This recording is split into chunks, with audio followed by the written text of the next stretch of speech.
जदि जड़े वृद्ध समय सुख इज्जत एवं शांति चाहती तो यही तीनोटी जिनिस को जदि एबेठारु निज पाखरे लुचाई न रखती तो बहुत पस्तेबे।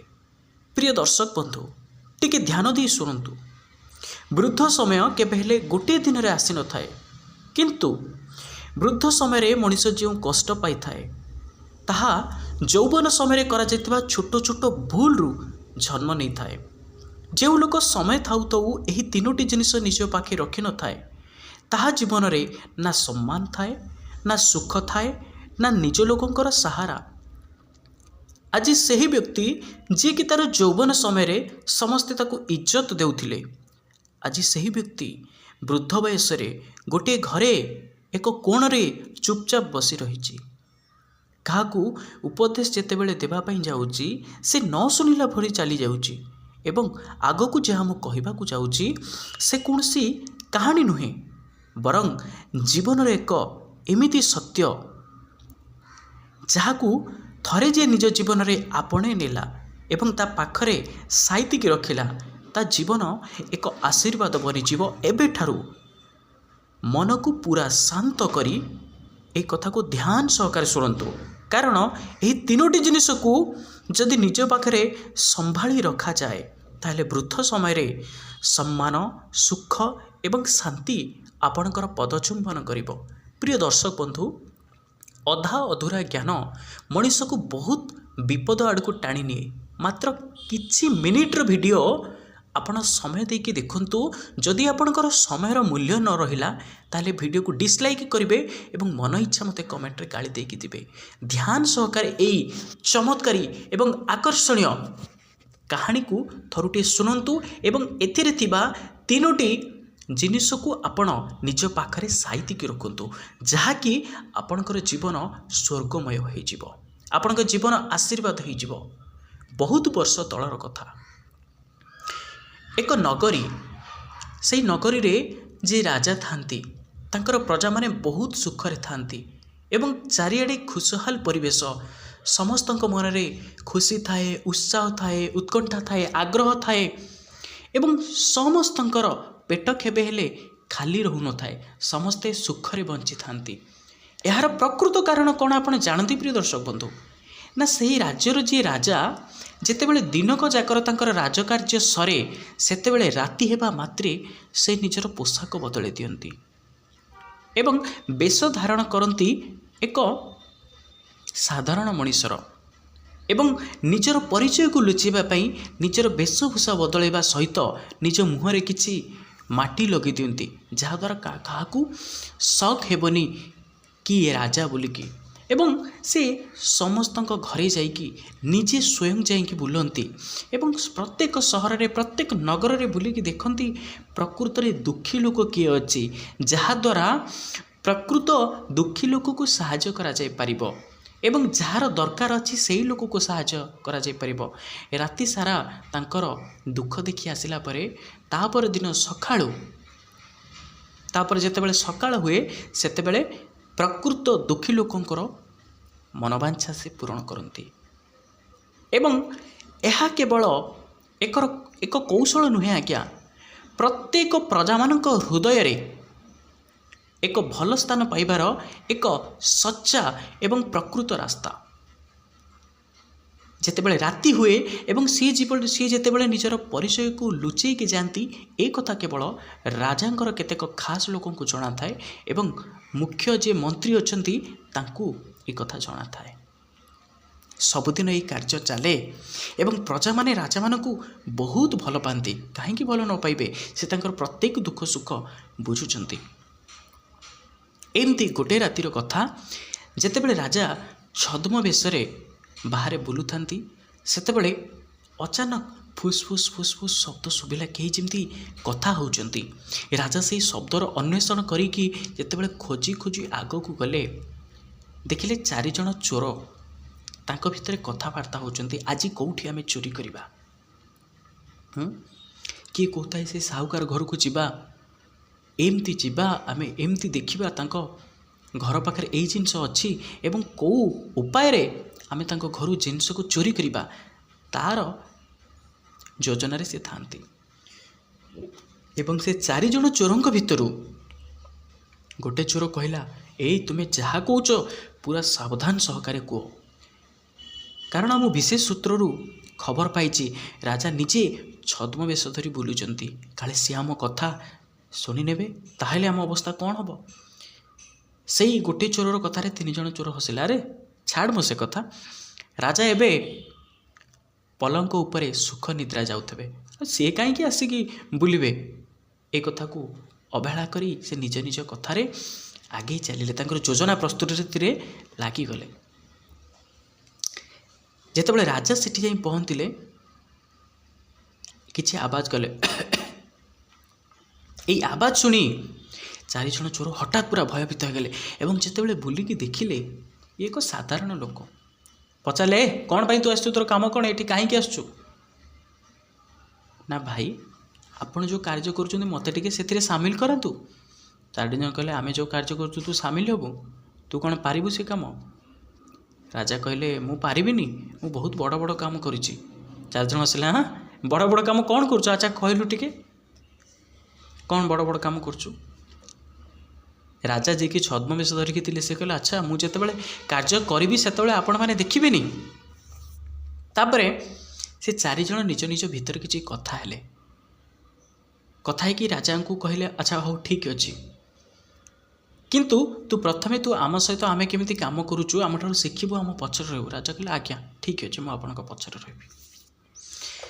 ରାଜା ସମସ୍ତଙ୍କୁ ସ୍ତବ୍ଧ କରିବା ପାଇଁ ଗୋଟେ ପ୍ରଶ୍ନ ପଚାରିଲେ, ଭାଇମାନେ ତୁମେ ଯେଉଁ 4 ଜଣ ମିଶିକି ଏ ଯେଉଁ କାର୍ଯ୍ୟ କରୁଛ, ମୁଁ ଶୁଣିଛି କି ଚୋରି ବିଦ୍ୟା ହେଉଛି ବଡ଼ ବିଦ୍ୟା, ଯଦି ସେ ଧରା ନ ପଡ଼େ, ଯଦି ନ ପଡ଼େ ଧରା। କିଛି ଲୋକ କହନ୍ତି ଏ କଥା, କିନ୍ତୁ ସବୁ ଲୋକ ନୁହନ୍ତି ଆଜ୍ଞା। କିନ୍ତୁ ବାସ୍ତବିକ ଆପଣମାନେ ଦେଖିବେ ଚୋରି ବିଦ୍ୟା ହେଉଛି ସବୁଠାରୁ ବଡ଼ ବିଦ୍ୟା, କିନ୍ତୁ ଯଦି ସେ ଧରା ନ ପଡ଼େ ତାହେଲେ ବଡ଼ ବିଦ୍ୟା, ଯଦି ଧରା ପଡ଼ିଗଲା ତାହେଲେ ଅବସ୍ଥା କ'ଣ ହୁଏ ଆପଣମାନେ ଜାଣିଛନ୍ତି। ରାଜା କହିଲେ, ତୁମ ପାଖରେ କ'ଣ ଏମିତି ଭଲ ଗୁଣ ଅଛି ଯାହାଦ୍ୱାରା ତୁମେ ଏତେ ବହୁତ ଉତ୍ସାହର ସହିତ କହିପାରୁଛ, ବହୁତ ମାନେ କ'ଣ ନିଜର ଏକଦମ ଦୃଢ଼ ସହକାରେ କହିପାରୁଛ କି ଆମେ ଚୋରି କରୁଛୁ ବୋଲି? 4 ଜଣଙ୍କ ଭିତରୁ ପ୍ରଥମ ଚୋର କହିଲା, ଆଚ୍ଛା ଶୁଣ, ମୋ ପାଖରେ ଏମିତି ଏକ ଶକ୍ତି ଅଛି, ଅନ୍ଧାରରେ ଯଦି ମୁଁ ଗୋଟିଏ ଜିନିଷକୁ ଦେଖେ ଏବଂ ମୋ ନଜର ଯଦି ଥରେ ତା ଉପରେ ପଡ଼ିଯାଏ ତାହେଲେ ସେ କେବେ ହେଲେ ମୋ ଆଖି ଆଗରୁ ଦୂରେଇ ରହିପାରିବ ନାହିଁ, ମୁଁ ଯେମିତି ହେଲେ ତାକୁ ଖୋଜିଦେବି। ସେହିଭଳି ଭାବରେ ଦ୍ୱିତୀୟ ଚୋରଟି ତାପରେ କହିଲା, ମୋ ପାଖରେ ଏମିତି ଏକ ଶକ୍ତି ଅଛି ଯାହାଦ୍ୱାରା ମୁଁ ପଶୁପକ୍ଷୀଙ୍କର କଥାକୁ ବୁଝିପାରିବି, ଯିଏ ଯାହା କହିବ ପଶୁପକ୍ଷୀମାନେ ମୁଁ ତାଙ୍କ କଥାକୁ ବୁଝିପାରିବି। ଏବଂ ତୃତୀୟ ଚୋର ବାହାରିକି କହିଲା, କ'ଣ ନା ମୋ ପାଖରେ ଏମିତି ଏକ ଶକ୍ତି ଅଛି ଯାହାଦ୍ୱାରା ଯଦି ଲୋକମାନେ ସେଇଠି ରୁଣ୍ଡ ହେଇଗଲେ ତାହେଲେ ମୁଁ ସେଇଠୁ କେମିତି କ'ଣ କେଉଁ ଉପାୟରେ ମୁଁ ଖସିକି ଆସିବି ସେ କଥା ମୁଁ ଜାଣିଛି। ଏବଂ ଚତୁର୍ଥ ଚୋରଟି ନିଜର ପକେଟରୁ ଏକ ଛୋଟିଆ ଲୁହା ବାହାର କଲା, ଛୋଟିଆ ପୁରା ପତଲା ଲୁହା ବାହାର କଲା ଏବଂ ଏ ସମସ୍ତଙ୍କୁ କହିଲା, ମୋ ପାଖରେ ଏମିତି ଏକ ଶକ୍ତି ଅଛି ଯାହାଦ୍ୱାରା ଦୁନିଆର ଯେତେ ବଡ଼ ତାଲା ହେଉନା କାହିଁକି ମୁଁ ତାକୁ ଚୁଟକିରେ ଖୋଲିଦେବି ତାକୁ। ଏବଂ ଯେତେବେଳେ ସମସ୍ତେ ନିଜ ନିଜ କଥା କହିପାରିଲେ, ତାଙ୍କ କଥା ଯେତେବେଳେ ସରିଲା, ସେତେବେଳେ ସମସ୍ତେ ଉତ୍ସାହ ଏବଂ ରହସ୍ୟର ସହିତ ରାଜାଙ୍କ ଆଡ଼କୁ ଅନେଇଲେ। ଆରେ ଭଲ କଥା ତ, ଆମର ରହସ୍ୟ ଆମେ ତୁମକୁ କହିଦେଲୁ, ହେଲେ ତୁମ ପାଖରେ ଏମିତି କେଉଁ ଗୁଣଟା ଅଛି ଯାହାଦ୍ୱାରା ତୁମେ ଏ କାର୍ଯ୍ୟ କରିବା ପାଇଁ ବାହାରିଲ? ରାଜା କହିଲେ, ଯେ ଛଦ୍ମବେଶ ହେଇକି ଥିଲେ, ମୋ ପାଖରେ ଏମିତି ଏକ ଗୁଣ ଅଛି, ଯଦି ମୁଁ ଆଖିଠାର ମାରିଦେବି ତାହେଲେ ଯଦି ଆମେ କୌଣସି କାରଣବଶତଃ ଧରା ପଡ଼ି ଯାଉ, ମୁଁ ଏମିତି ଆଖିଠାର ମାରିଦେବି ଯାହାଦ୍ୱାରା ଆମେ ସମସ୍ତେ ମୁକୁଳି ଯିବା। ସମସ୍ତେ ପୁରା ଆଶ୍ଚର୍ଯ୍ୟ ହେଇଗଲେ, ଆରେ ବା, ପ୍ରକୃତରେ କ'ଣ ଇଏ ଗୁଣ ଅଛି ତୁମ ପାଖରେ? ନା ହଁ, ସମୟ ଆସିଲେ ତୁମେ ଦେଖିବ। ତାପରେ ରାଜା ତାଙ୍କୁ କହିଲେ, ଆଚ୍ଛା ଭାଇମାନେ, ଏମିତି କେତେ ଦିନ ଆମେ ସଂଘର୍ଷ କରିବା? ଚାଲ ଏକ ବହୁତ ବଡ଼ ଜାଗାକୁ ଯିବା, ବହୁତ ସାରା ଖଜାନା ନେଇକି ଆସିବା, ଏମିତି କାମ କରିବା ଯାହାଦ୍ୱାରା ଜୀବନରେ ଆଉ କେବେ ସଂଘର୍ଷର ସାମ୍ନା କରିବା ପାଇଁ ପଡ଼ିବନି, ଧନ ପାଇଁ ଜୀବନ ସାରା ବସିକି ଆରାମରେ ଆମର ଜୀବନ କଟିଯିବ। ସମସ୍ତେ କହିଲେ, ତାହେଲେ କ'ଣ କହୁଛ ତୁମେ? ନା ଚାଲ ଯଦି ଆମେ 5 ଜଣ ମିଶିଯିବା ଆଉ ସମସ୍ତଙ୍କ ପାଖରେ ଅଲଗା ଅଲଗା ଗୁଣ ଅଛି, ଆମେ କାହିଁକି ରାଜାଙ୍କର ଭଣ୍ଡାରକୁ ନ ଯିବା ଏବଂ ସେଠୁ କାହିଁକି ଧନ ନ ଆଣିବା? ସମସ୍ତଙ୍କ ମନରେ ବସିଗଲା ଆଜ୍ଞା ଲୋଭ। ଲୋଭରେ ଏତେ ପାଗଳ ହେଇଗଲେ, ଆଗ ପଛ କିଛି ଚିନ୍ତା ନ କରି ରାଜାଙ୍କ ସହିତ ଚାଲିଲେ। ଏବଂ ଯେତେବେଳେ ବାଟରେ ଯାଉଥିବା ସମୟରେ ଏକ କୁକୁର ଭୁକିଲା, ସେତେବେଳେ ତାଙ୍କ ଭିତରୁ ଗୋଟେ ଚୋର ବାହାରିଗଲା, ହେ ଭାଇମାନେ, ଏ କୁକୁରଟି କହୁଛି କି ଆମ ସାଙ୍ଗରେ ରାଜା ଚାଲୁଛନ୍ତି। ସମସ୍ତେ ହସିଲେ, କହିଲେ, ଆରେ ତୁ କୁକୁର ବୋଧେ ପାଗଳ ହେଇଗଲାଣି, କିମ୍ବା ତୁ ତା କଥା କିଛି ବୁଝିପାରୁନୁ। ରାଜା କାହିଁକି ଆମ ସାଙ୍ଗରେ ଚାଲିବେ? ରାଜାଙ୍କ ଉପରେ କାଳେ ଶକ୍ ନ ହେବ, କାଳେ ସନ୍ଦେହ ସୃଷ୍ଟି ନ ହେବ। ରାଜା କହିଲେ, ଆରେ ଛାଡ଼, କୁକୁରଙ୍କୁ ରାତିରେ ଭୋକ ଲାଗୁଥିବ, ସେ ସେଇଥିପାଇଁ ସେମିତି କହୁଥିବେ। ସେ କଥାକୁ ଆଉ କେହି ଧ୍ୟାନ ନ ଦେଇ ଚାଲିଲେ। ଏବଂ ରାଜା ପ୍ରଥମ ଚୋରଟିର କଥାର ସତ୍ୟତା ଜାଣିପାରିଲେ କି ଯେଉଁ ଚୋରଟି କହୁଥିଲା ମୁଁ ପଶୁପକ୍ଷୀଙ୍କର ଭାଷା ବୁଝିପାରେ। ରାଜା ପରୀକ୍ଷା କରି ଦେଖିଲେ କି ଏ ଲୋକଟି ଯାହା କହୁଥିଲା ପ୍ରକୃତରେ ସତ୍ୟ କଥା। ମୁଁ ତ ରାଜା ହେଇକି ଚାଲୁଛି, ଯଦି ଏ କୁକୁର କଥା ବୁଝି ନ ପାରିଥାନ୍ତା ତାହେଲେ ସେ କହିଥାନ୍ତା କେମିତି କ'ଣ? ତାହେଲେ ଏ ବ୍ୟକ୍ତିଟି ଠିକ୍। କିଛି ବାଟେ ଯାଇଛି, ଦେଖିଲା ଘୋର ଅନ୍ଧାର। ରାଜାଙ୍କର ଯେତେବେଳେ କିଛି ବାଟ ପରେ ଆଉ ପଡ଼ିବ କ'ଣ, ତାଙ୍କର ଗୁପ୍ତ ଧନର ଭଣ୍ଡାର ଯେତେବେଳେ ପଡ଼ିବ, ତା କିଛି ଆଗରୁ ପୁରା ଅନ୍ଧକାର ହେଇକି ଅଛି। ଏବଂ ସେଇ ଅନ୍ଧକାରରେ ଗୋଟେ ବାଟ ଅଛି ତା ଭିତରକୁ ଯିବା ପାଇଁ, ଗୁପ୍ତ ରାସ୍ତା। ଏବଂ ଏ କଥା କାହାକୁ ଦେଖାଯାଉନଥାଏ। ଯେଉଁ ଚୋରଟି କହିଥିଲା ମୁଁ ଅନ୍ଧାରରେ ସବୁ ଜିନିଷକୁ ଦେଖିପାରିବି ଏବଂ ଅନ୍ଧକାରରେ ଯେଉଁ ଜିନିଷକୁ ଥରେ ମୋ ନଜର ପଡ଼ିଥିବ ମୁଁ ତ କେବେ ହେଲେ ଭୁଲି ପାରିବି ନାହିଁ। ରାଜା ଏଇଠି ବି ଜାଣିଲେ ସେ ଗୁପ୍ତ ଯେଉଁ ରାସ୍ତାଟା ଇଏ ପାଇଯାଇଛି। ଯେଉଁ ଚୋର କହିଥିଲା ଅନ୍ଧାରରେ ମୁଁ ସବୁ ଦେଖିପାରେ, ଏ ଦ୍ୱିତୀୟ ଚୋରର କଥାରେ ସତ୍ୟତା ଅଛି ବୋଲି ଜାଣିପାରିଲେ। ଯେତେବେଳେ କିଛି ବାଟ ଗଲେ, ସେତେବେଳେ ରାଜାଙ୍କର ଗୁପ୍ତ ଭଣ୍ଡାରରେ ଏକ ବିରାଟ ବଡ଼ ତାଲା ଝୁଲୁଥିବାର ଦେଖିଲେ। ଏବଂ ଯେଉଁ ଚୋରଟି କହିଥିଲା ମୋ ପାଖରେ ଏମିତି ଏକ ଅସ୍ତ୍ର ଅଛି ଯାହାଦ୍ୱାରା ଦୁନିଆର ପ୍ରତ୍ୟେକ ତାଲାକୁ ମୁଁ ଚୁଟକିରେ ଖୋଲିଦେବି, ସେ ସେଇଠି ତାର ଯାଦୁ ଦେଖାଇଥିଲା। ସେ ପକେଟରୁ ବାହାର କଲା ଏବଂ ଝଟାକ୍ ସେ ତାଲାକୁ ଖୋଲିଦେଲା। ରାଜା ପୁରା ଆଶ୍ଚର୍ଯ୍ୟାନ୍ୱିତ ହୋଇଗଲେ। ଏବଂ ଯେତେବେଳେ ଦରବାଜା ଖୋଲିଗଲା, ତା ଭିତରେ ଅସଂଖ୍ୟ ସୁନାର ଭଣ୍ଡାର। ସମସ୍ତେ ଏମିତି କେବଳ ଅନେଇକି ରହିଲେ, କ'ଣ ଆମେ କରିବା? ସମସ୍ତେ ନିଜ ନିଜ ଥଳିରେ ସବୁ ସୁନାକୁ ପୁରେଇଲେ। ଯାହା ସବୁ ଅଳଙ୍କାର ଥିଲା, କିଏ ହୀରାକୁ ପୁରେଇଲା, କିଏ ସୁନାକୁ ପୁରେଇଲା, ସମସ୍ତେ ଥଳିକୁ ପୂର୍ଣ୍ଣ କଲେ। ଯେତେବେଳେ ପୂର୍ଣ୍ଣ କରି ଚାଲିଲେ, ସେତେବେଳେ ରାଜାଙ୍କ ମନରେ ଅପୂର୍ବ ସନ୍ତୁଷ୍ଟି ଥାଏ। ଆପଣମାନଙ୍କ ମନରେ ପ୍ରଶ୍ନ ଉଠିଥିବ କି ରାଜା ସ୍ୱୟଂ ଆସିକି ଚୋରକୁ ନେଇ ତାଙ୍କର ଭଣ୍ଡାର ଘର ଦେଖିଲେ ଏବଂ ଚୋରି କରିବା ପାଇଁ କହିଲେ। କାହିଁକି? ଏହାର ପ୍ରକୃତ ରହସ୍ୟ ଯେତେବେଳେ ଆପଣମାନେ ଜାଣିବେ, ଜୀବନର ପ୍ରକୃତ କଥା ଆପଣଙ୍କୁ ବୁଝା ପଡ଼ିଯିବ। ପ୍ରିୟ ଦର୍ଶକ ବନ୍ଧୁ, ଯେଉଁଟା ମୁଁ ପୂର୍ବରୁ କହିଥିଲି, ଆପଣ এই କାହାଣୀରେ ଜାଣିବେ କି କେଉଁ ତିନୋଟି କଥା ଆପଣଙ୍କ ପାଖରେ ସବୁବେଳେ ରଖିବା ଦରକାର, ଯାହାଦ୍ୱାରା ବୃଦ୍ଧ ସମୟରେ ଆପଣଙ୍କର ଜୀବନ କେବେ ହେଲେ ଅନୁତାପ କରିବା ପାଇଁ ପଡ଼ିବ ନାହିଁ। ସବୁ ସୁଖ, ସବୁ ଶାନ୍ତି ଆପଣଙ୍କୁ ପ୍ରାପ୍ତ ହେବ। ପ୍ରିୟ ଦର୍ଶକ ବନ୍ଧୁ, ତାପରେ କ'ଣ ହେଲା? ଯେତେବେଳେ ସମସ୍ତେ ସୁନା ରୂପା ଅଳଙ୍କାର ଏକାଠି କରିବାରେ ଲାଗିଥାନ୍ତି, ରାଜା ସମସ୍ତଙ୍କ ପାଖକୁ ଗଲା ଏବଂ ସେଇ ବାହାନାରେ କହିଲା, ଭାଇ, ଯଦି ଏମିତି ଗୋଟେ ବଡ଼ କାମ ପଡ଼େ ଆପଣଙ୍କୁ ମୁଁ ପାଇବି କେଉଁଠି? ଗୋଟେ ଚୋର କହିଲା, ଏଇ ପାଖ ଏ ଯେଉଁ ରାସ୍ତା ଯାଇଛି, ସେ ରାସ୍ତାର ବାମ ସାଇଡ଼୍ରେ ମୁଁ ଏକ କୁଡ଼ିଆ ଘରେ ରହୁଛି। ଏମିତି ସମସ୍ତଙ୍କ ପାଖରୁ ରାଜା ବୁଲିକି ତାଙ୍କର ରହିବାର ଠିକଣା ଜାଣିଲେ। ତାପରେ ଯେତେବେଳେ ସମସ୍ତେ ନିଜ ନିଜର ମନ ମୁତାବକ ଜିନିଷ ସବୁ ନେଇ ସାରିଲେ, ସେ ଜିନିଷକୁ ତା ଭିତରୁ କିଛି କିଛି ବାହାର କରିକି ଏ ରାଜାଙ୍କୁ ଦେଲେ, ଯିଏକି ଛଦ୍ମ ବେଶରେ ଥିଲେ। ଏବଂ ସମସ୍ତେ ରାଜାଙ୍କୁ କହିଲେ କି ନିଅ, ଏଇଟା ହେଉଛି ତୁମର ଭାଗ। ଇଏ ରାଜା କହିଲେ, ନା ନା, ମୋର କିଛି ଦରକାର ନାହିଁ। ସମସ୍ତେ କହିଲେ, ଆଚ୍ଛା, ତୁମର ଦରକାର ନାହିଁ, ଠିକ୍ ଅଛି, ଆମେ ନେଇଯାଉଛୁ। ସମସ୍ତେ ଖୁସି ଖୁସି ମନରେ ଚାଲିଗଲେ। କିନ୍ତୁ ରାଜା ସେଦିନ ରାତିରେ ଜୀବନର ଅପୂର୍ବ ସତ୍ୟ ଜାଣିସାରିଥିଲେ ଏବଂ ବହୁତ ପ୍ରସନ୍ନ ଥିଲା ତାଙ୍କ ମନ। ରାଜା ରାତି ସାରା ଚିନ୍ତା କଲେ ଗୋଟେ କଥା, ଆରେ ହୁଏତ ଇଏ କୌଣସି ପରିସ୍ଥିତିରେ ପଡ଼ି ଇଏ ପନ୍ଥା ବାଛି ନେଇ ପାରନ୍ତି, କିନ୍ତୁ ୟାଙ୍କ ଭିତରେ ବହୁତ ଗୁଣ ଅଛି।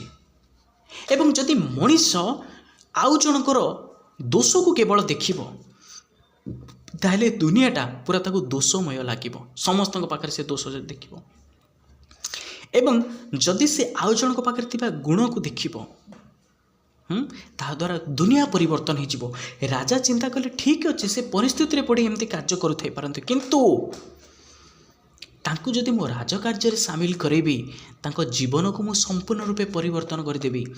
ଯେଉଁ ଲୋକଟି ଏମିତି ଅସମ୍ଭବ ତାଲାକୁ ଖୋଲି ଦେଇପାରୁଛି, ସେ ଲୋକଟି ଯଦି ମୋର ଯେଉଁ ଧନକୋଷ ଅଛି ଯଦି ତା ହାତରେ ରହିବ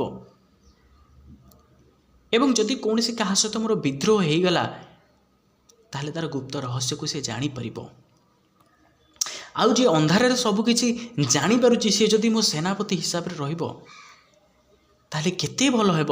ଏବଂ ତାଙ୍କର ଗୁଣ ହିସାବରେ ଯଦି ମୁଁ ତାଙ୍କୁ ରଖିଦିଏ ତାହେଲେ ମୋ ରାଜ୍ୟ କେତେ ଆଗକୁ ଯିବ ଏବଂ ଯାହାଦ୍ୱାରା ତାଙ୍କ ଜୀବନ ପରିବର୍ତ୍ତନ ହେବ, ମୋ ରାଜ୍ୟ ଆଗକୁ ଯିବ ଏବଂ ମୋ ରାଜ୍ୟ ସୁରକ୍ଷିତ ହୋଇକି ରହିବ ଏବଂ ସେ ଜୀବନରେ ନୂତନ ଜୀବନ ପାଇବେ, ସେ ପୁନର୍ଜନ୍ମ ପାଇବେ ଏବଂ ତାଙ୍କର ଯେଉଁ କର୍ମ, ଏ କର୍ମରୁ ସେ ନିବୃତ୍ତ ରହିକି ଲୋକଙ୍କର ସେବା କରିପାରିବେ।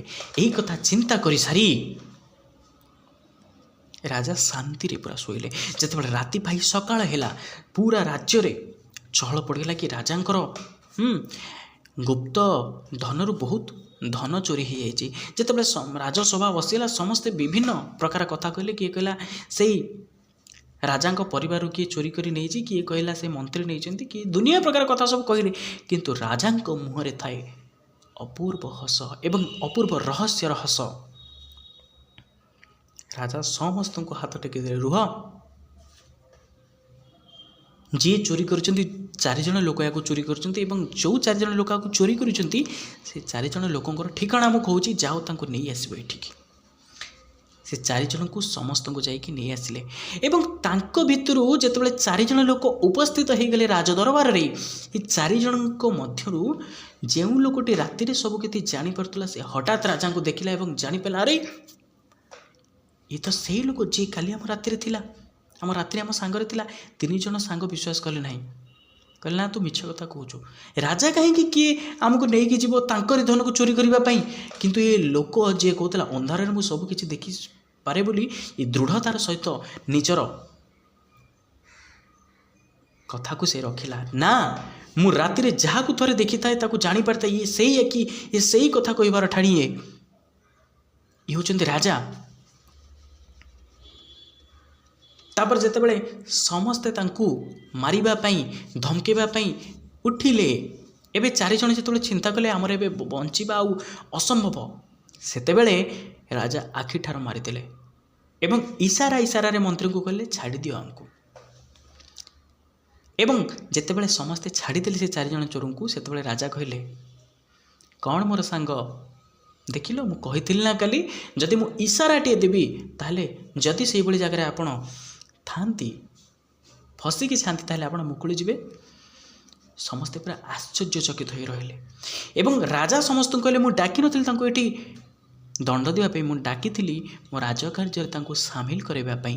ସେହି ଦିନରୁ ରାଜା ତାଙ୍କର ରାଜ କାର୍ଯ୍ୟରେ ଲଗାଇଲେ ଏବଂ ରାଜାଙ୍କର ଯେଉଁ ଉନ୍ନତି ହେଉଥିଲା ସେଇଟା 4 ଗୁଣ ଉନ୍ନତି ହୋଇଗଲା। ଏବଂ ପରେ ଶୁଣାଗଲା ରାଜାଙ୍କର ସେ 4 ଜଣ ଯିଏ ପୂର୍ବରୁ ଚୋରର ବୃତ୍ତି କରୁଥିଲେ ସେ ରାଜାଙ୍କର ବହୁତ ୱାଫାଦାର ବନିଲେ, ବହୁତ ତାଙ୍କର ସଚୋଟ, ତାଙ୍କର ନିଜ ଲୋକ ହୋଇଗଲେ ଏବଂ ତାଙ୍କ ଜୀବନ ସମ୍ପୂର୍ଣ୍ଣ ରୂପେ ପରିବର୍ତ୍ତନ ହୋଇଗଲା। ପ୍ରିୟ ଦର୍ଶକ ବନ୍ଧୁ, ଏକ ଛୋଟିଆ କଥା କିନ୍ତୁ ବହୁତ ବଡ଼ ଗୁରୁତ୍ୱପୂର୍ଣ୍ଣ ଶିକ୍ଷା ଦେଇଯାଉଛି। ପ୍ରିୟ ଦର୍ଶକ ବନ୍ଧୁ, କେଉଁ 3ଟି କଥା ସଦାସର୍ବଦା ଆପଣଙ୍କ ପାଖରେ ମନେ ରଖିବେ, ଯାହାଦ୍ୱାରା ବୃଦ୍ଧ ସମୟରେ ଆପଣ କେବେ ହେଲେ ଅସୁବିଧାର ସମ୍ମୁଖୀନ ହେବେ ନାହିଁ। ପ୍ରିୟ ଦର୍ଶକ ବନ୍ଧୁ, ଆପଣମାନେ କିଛି ଲୋକଙ୍କ ଘରେ ଶୁଣୁଥିବେ, କିଛି ଲୋକଙ୍କ ଠାରୁ ଶୁଣୁଥିବେ, ଏଇଟା ପ୍ରାକ୍ଟିକାଲ କଥା ମୁଁ କହୁଛି ଆଜ୍ଞା, ସବୁ ଲୋକ ନୁହନ୍ତି କିନ୍ତୁ କିଛି ଲୋକ ଏମିତି କହୁଥିବେ, କ'ଣ ଏମିତି ବସିଛି ସବୁବେଳେ ଖାଲି ବକର ବକର ହେଉଛି। ତେଣୁ ମନେ ରଖନ୍ତୁ ପ୍ରିୟ ଦର୍ଶକ ବନ୍ଧୁ, ଅଯଥାରେ ଆପଣଙ୍କର ବାକ୍ୟ କେବେ ହେଲେ ଆପଣ ସାରନ୍ତୁ ନାହିଁ, କେବେ ହେଲେ ଆପଣଙ୍କର ଊର୍ଜାକୁ ନଷ୍ଟ କରନ୍ତୁ ନାହିଁ। ଯିଏ ଆପଣଙ୍କୁ ଯେତିକି ପଚାରିବ ଆପଣ ସେତିକି ତାର ଉତ୍ତର ଦେବେ। ଅଯଥାରେ କାହାକୁ ଜ୍ଞାନ ଦିଅନ୍ତୁ ନାହିଁ, ନଚେତ୍ ସିଏ ଆପଣଙ୍କୁ ଖରାପ ଭାବିବ। 1 ନମ୍ବର କଥା। 2 ନମ୍ବର କଥା, जदि किए भूल काम करुचे तापर विरक्त हुंतु नहीं। जदि आपणक ठारू बयस रे किए सान पिला आपन को जदि कि लगुच कि से भूल काम करुची बोलिकी आपन थरुटी ताको सुजोग देवा दरकार। हाँ, कारण सुजोग ही ये 4 जन चोरों को परिवर्तन कर थे सुजोग देवा दरकार। आउ आपण जदि देखिए कामटी बिगड़ी गला, ये जिनसटी भांगी गला, से जिनसटी भांगा द्वारा से लोकों ऊपर को आप विरक्त हे। आपन टी चिंता कर देखु लोकों ऊपर को विरक्त हवा द्वारा से जिनसटा कौन जोड़ी होची नाई, ता द्वारा कौन होची आपनक संपर्क में फाट सृष्टि होची। आउ 3 नंबर कथा बहुत बहुत बहुत गुरुत्वपूर्ण कथा आज्ञा, सबु बेले शांत चित्तरे रुहंतु, सदा सर्वदा शांत चित्तरे रुहंतु आज्ञा।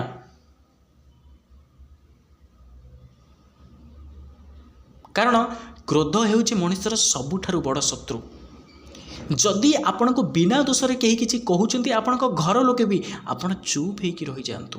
परवर्ती समय ताकू जे पचारबे मोर दोष कौन थिला एवं भल भाव एक्सप्लेन करी कहबे, भल भाव बुझेकी कहबे, देखिबे परवर्ती समय रे से आपन को केते सम्मान दबा। आ जीवन रे जेते बेले आपन को से अपमान दबा आगु किछि कथा कहिबा आगु 100 थर चिंता करिवो। एवं कथा कहवा मध्य जदि मोर कौन त्रुटि वित्रुटि थाए ताहले आपण मानक महान हृदय सान भाई रंजित को क्षमा करदेवे। प्रिय दर्शक बंधु, आपण को हाथ जोड़ी एतिकी विनम्र निवेदन करुच्ची। एवं परवर्ती वीडियो आपण क्या देखा चाहते निश्चिंत रूपे कमेंट लिखंतु। एवं यूट्यूब रे सर्च करेंगे Ranjit Shekhar Nayak TVD series, Discovery TVD series channel आसीबो, जहाँ आपणकर जीवन को गोटे गोटे वीडियो परिवर्तन करदेव। परिवर्तन करने मु चेष्टा करुच्ची से वीडियो माध्यम रे। आउ आपण निश्चिंत कमेंट लिखंतु कि आपणकर परवर्ती वीडियो क्या दरकार। और जदि कौन से भूल थाए कथा कहवा मध्य आपण मैंने सान भाई रंजित को क्षमा करदेवे। आज एतिकी भल रुहंतु, सुखरे रुहंतु। जय जगन्नाथ।